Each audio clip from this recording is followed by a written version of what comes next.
Abu Nawas berencana ingin membelah bayi menjadi dua karena ada dua ibu yang mengaku-ngaku bayi itu adalah anaknya. Pada suatu hari, hakim pengadilan dibuat bingung oleh dua orang ibu yang merebutkan seorang bayi. Karena sama-sama mempunyai bukti yang kuat, hakim pun menjadi bingung dan tidak tahu siapa yang benar-benar ibu dari bayi itu.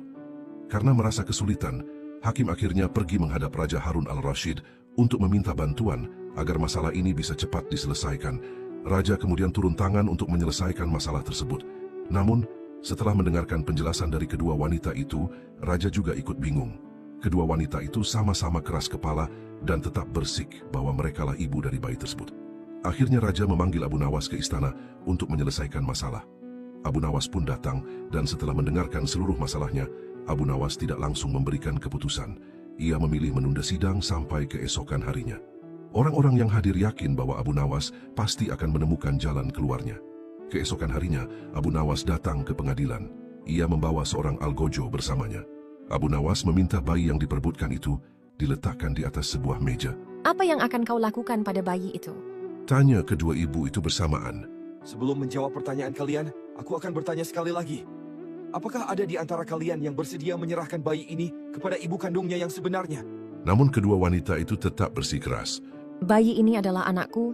Jawab kedua ibu itu. Baiklah kalau begitu, karena kalian berdua tetap ingin memiliki bayi ini, maka dengan terpaksa aku akan membelah bayi ini menjadi dua. Mendengar apa yang dikatakan Abu Nawas, wanita pertama justru senang dan menyetujui usulan tersebut. Namun tidak dengan wanita kedua. Ia menangis histeris dan memohon agar Abu Nawas tidak melakukan hal tersebut. Tolong jangan belah bayi itu. Serahkan saja dia pada wanita itu. Aku rela asalkan dia tetap hidup.